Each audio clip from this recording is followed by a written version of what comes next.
नमस्कार दोस्तों, आज का ये वीडियो बहुत इम्पोर्टेंट होने वाला है उन लोगों के लिए जो अपना इन्वेस्टमेंट की जर्नी स्टार्ट करने वाले हैं या जो म्यूचुअल फंड में अपना इन्वेस्टमेंट प्लान करने की सोच रहे हैं और अब स्टार्ट करने वाले हैं। तो म्यूचुअल फंड में इन्वेस्टमेंट करने के लिए ग्रो की जो पर्टिकुलर मोबाइल एप्लीकेशन है, वो बहुत तेज़ी से लोकप्रिय हो रही है लोगों के बीच में। लेकिन ऐसा नहीं है कि ग्रो ही अकेला प्लेटफ़ॉर्म है जो यूज़ करता है या जो ये फैसिलिटी प्रोवाइड करता है, और भी बहुत सारे प्लेटफ़ॉर्म्स हैं, अच्छे-अच्छे प्लेटफ़ॉर्म्स हैं, जहाँ से आप अपने म्यूचुअल फंड के लिए इन्वेस्टमेंट प्लान कर सकते हैं। बट जैसे कि ग्रो की पॉपुलैरिटी काफ़ी है लास्ट के 5-7 सालों में, तो आज हम ग्रो मोबाइल एप्लीकेशन या ग्रो की प्लेटफ़ॉर्म के बारे में बात करेंगे। आप ग्रो में कैसे अपना इन्वेस्टमेंट स्टार्ट कर सकते हैं म्यूचुअल फंड के अंदर, अगर आप स्टार्ट करने की प्लानिंग कर रहे हैं। तो जैसे ही आप ग्रो में अपना अकाउंट ओपन कर लेते हैं, डीमैट अकाउंट ओपन कर लेते हैं, उसके बाद जैसे ही आप ग्रो में लॉगिन करते हैं, ग्रो की मोबाइल एप्लीकेशन में लॉगिन करें या फिर ग्रो की डेस्कटॉप वर्ज़न लॉगिन करें। तो जैसे हमने यहाँ पे कंप्यूटर पे ओपन किया हुआ है डेस्कटॉप वर्ज़न, तो जैसे ही हम यहाँ पे लॉगिन करते हैं तो आपके सामने 2 ऑप्शन आते हैं, स्टॉक्स और म्यूचुअल फंड का। उसी तरह आपको ग्रो की मोबाइल एप्लीकेशन में भी सेम लगभग यही ऑप्शन मिलेंगे, आप आराम से मिल जाएँगे देखने में। तो वहाँ पे आपको स्टॉक्स और म्यूचुअल फंड के ऑप्शन मिलेंगे। स्टॉक्स यानी कि आप डायरेक्टली अगर इक्विटी में इन्वेस्टमेंट करना चाहते हैं, शेयर्स परचेज़ करना चाहते हैं या बेचना चाहते हैं, तो आपको इसी ऑप्शन पे क्लिक रखना है जो डिफ़ॉल्ट क्लिक्ड है। लेकिन अगर आपको म्यूचुअल फंड में इन्वेस्टमेंट करना है, तो आपको जो नीचे म्यूचुअल फंड का ऑप्शन दिखाई देता है, उस पे आपको क्लिक करना पड़ेगा। तो जैसे ही आप यहाँ पे म्यूचुअल फंड पे क्लिक करते हैं, तो म्यूचुअल फंड पे क्लिक करने के बाद में आपके सामने और बहुत सारे ऑप्शन क्लिक होते हैं। उसमें आपको सबसे पहले पॉपुलर फंड्स के बारे में दिखाया जाता है कि कौन-कौन से पॉपुलर फंड्स हैं जो अभी रिसेंटली इन्वेस्टर्स जो है जिनमें परचेज़ कर रहे हैं। उसमें मोटा-मोटा आपको फंड का नाम दिखाया जाएगा और सामने उसके उसका 3 साल का रिटर्न दिखाया जाएगा। उसी तरह उसके नीचे अलग-अलग कलेक्शंस हैं कस्टमाइज़्ड, कि आपको टैक्स सेविंग का कैलकुल अगर म्यूचुअल फंड सेलेक्ट करना है तो वो लीजिए, या फिर ₹500 से कोई एसआईपी आपको स्टार्ट करनी है तो उसमें आप कर सकते हैं, या फिर हाई रिटर्न वाले म्यूचुअल फंड्स हैं। ऐसे करके इन्होंने कस्टमाइज़ बनाया हुआ है, तो आप small cap, mid cap, large cap जो भी आप सेलेक्ट करना है, तो आप कैटेगरी को सेलेक्ट करें तो उसमें उस पर्टिकुलर कैटेगरी के सारे म्यूचुअल फंड आपके सामने शो हो जाएँगे। जैसे कि एग्जांपल के अगर हम स्मॉल कैप कैटेगरी देखना चाहते हैं, तो स्मॉल कैप पे अगर हम क्लिक करते हैं, तो सारे आपके सामने जो लिस्ट निकलेगी वो स्मॉल कैप कैटेगरी के म्यूचुअल फंड्स की निकल जाएगी। उसके बाद नीचे थोड़ा और नीचे स्क्रॉल करते हैं तो ग्रो की जो खुद के म्यूचुअल फंड्स हैं, वो भी आपको दिखाई देंगे। ये सब तो नॉर्मली जो हमें म्यूचुअल फंड को चेक करने में है। अगर हमको म्यूचुअल फंड में इन्वेस्टमेंट करना है, तो हमें यहाँ पे पहले उस पर्टिकुलर फंड के बारे में पता होना चाहिए, कौन-सा फंड में हमको सिलेक्ट करना है या कौन-सा हमें नाम पता होना चाहिए कि कहाँ पे हमको पता करना है। अब जैसे ही आप, क्योंकि आप नए रहेंगे तो आपको म्यूचुअल फंड के बारे में ज़्यादा जानकारी नहीं होगी, तो बेटर है कि मैं रिकमेंड करूँगा कि जिसको म्यूचुअल फंड के बारे में जानकारी है या जो बहुत लंबे समय से इन्वेस्टमेंट कर रहा है, या फिर जो आपके एजेंट्स हैं कोई, जो ढंग से आपको म्यूचुअल फंड के बारे में गाइड कर पाते हैं, आप उनसे सलाह लीजिए, उसके बाद ही आप म्यूचुअल फंड में इन्वेस्टमेंट कीजिए। वो आपको एक बेटर म्यूचुअल फंड बता पाएँगे जो आपके लिए लॉन्ग टर्म में आपकी रिस्क रेशियोज़ के हिसाब से, कि आप कितना रिस्क ले सकते हो, कितना आपका इन्वेस्टमेंट का हॉरिज़न है, कितने सालों तक करना है, उसके हिसाब से आपको एक अच्छा म्यूचुअल फंड रिकमेंड कर देंगे। तो मान के चलिए कि आपको ऑलरेडी पता है कि कौन से म्यूचुअल फंड का नाम आपको पता है जिसमें आपको इन्वेस्टमेंट करना है, या आपको आपके एजेंट ने बताया है कि इस पर्टिकुलर म्यूचुअल फंड का नाम बताया है जो आपके लिए रिकमेंड किया है। तो हम उसको डायरेक्टली सर्च बॉक्स में सर्च कर सकते हैं। तो जैसे मान के चलिए हमको क्वांट स्मॉल कैप का नाम किसी ने बताया है या हमें इसमें सर्च करना है, तो हम क्वांट स्मॉल कैप लिखेंगे तो हमारे सामने जो सारे ऑप्शंस हैं या इस पर्टिकुलर नाम से जितने भी फंड है वो सारे आ जाएँगे। तो इसको अगर हम जब सर्च करते हैं, तो हमारे सामने सबसे पहले ही आता है क्वांट स्मॉल कैप फंड। तो इसको हम जैसे क्लिक करते हैं, तो हमारे सामने बहुत सारे ऑप्शन क्लिक होते हैं। तो जैसे कि सबसे पहले इसके ऊपर क्वांट स्मॉल कैप फंड का नाम आएगा। उसके नीचे जो इंपॉर्टेंट चीज़ हमें ध्यान देनी है वो ये है कि सबसे पहले नीचे देखिए वेरी हाई रिस्क लिखा हुआ है। यानी कि ये जो पर्टिकुलर फंड है ये बहुत हाई रिस्क कैटेगरी का फंड है। ये आपको पता होना चाहिए जब आप इन्वेस्टमेंट करते हैं कि कितना रिस्क है इसके अंदर। उसके बाद ये डायरेक्ट इक्विटी सेगमेंट का फंड है और स्मॉल कैप कैटेगरी का फंड है। उसके बाद ये जो ग्राफ दिखाया हुआ है यहाँ पे, इस ग्राफ में अगर डिफ़ॉल्ट 3 ईयर्स पे सेलेक्ट किया है, यानी पिछले 3 साल में इस पर्टिकुलर फंड ने कैसा परफ़ॉर्म किया है, ये इसका दिया हुआ है। यानी 3 साल पहले इसकी एनएवी ₹136 थी, इसके बीच में एनएवी ₹267 भी पहुँची है, 298 भी पहुँची है, और अभी इसकी वैल्यू ₹238 के करीब एक एनएवी की चल रही है। इसको आप चेंज करके भी देख सकते हैं कि लास्ट के 1 महीने में इसने कैसा परफ़ॉर्म किया है, लास्ट के 6 महीने में इसने कैसा परफ़ॉर्म किया है। उसके बाद आप जैसे देखेंगे कि लास्ट के 6 महीने में इसने ऐसा परफ़ॉर्म किया है।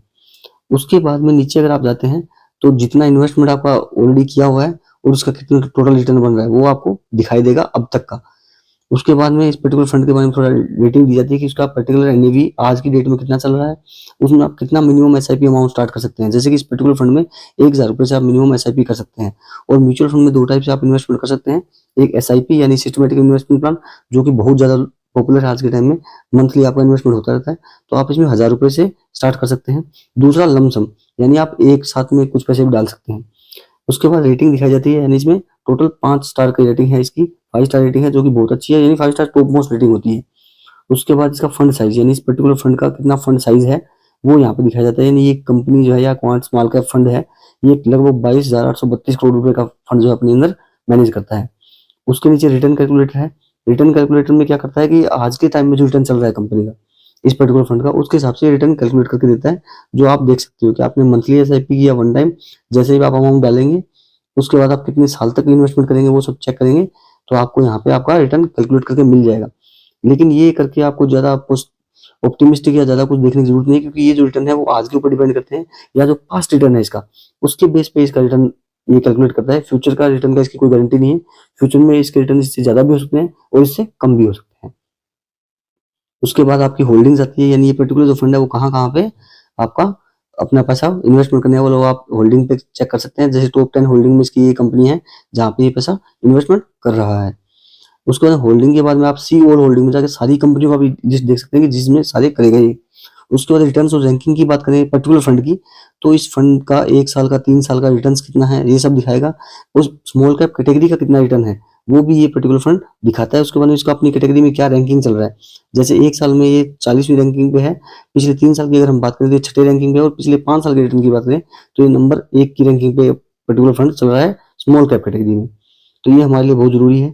उसके बाद इंपॉर्टेंट है पीयर कंपैरिजन। पीयर मतलब स्मॉल कैप कैटेगरी में इसके अलावा और कौन से फंड हैं जिनके साथ अगर आपको कंपेयर करना तो आप देख सकते हैं। जैसे पीयर कैप में, स्मॉल कैप में और बहुत सारे फंड्स हैं जिनको आप देख सकते हैं और आप अपना कंपैरिजन करके इन्वेस्टमेंट प्लान कर सकते हैं।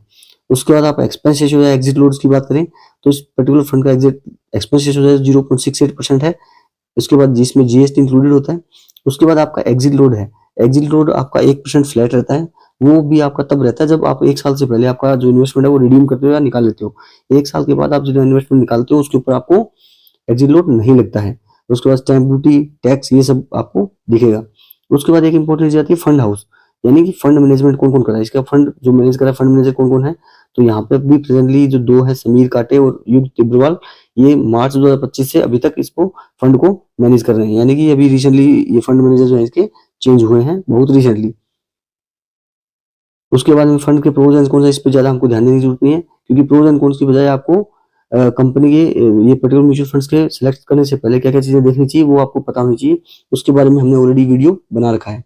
उसके बाद रही बात इन्वेस्टमेंट की, हम अगर इन्वेस्टमेंट करना है तो आपको जैसे मैंने बताया था, आप मंथली इन्वेस्टमेंट भी कर सकते हैं एसआईपी के रूप में, जो कि ऑप्शन दिया हुआ है मंथली एसआईपी, और या फिर वन टाइम लमसम इन्वेस्टमेंट कर सकते हैं।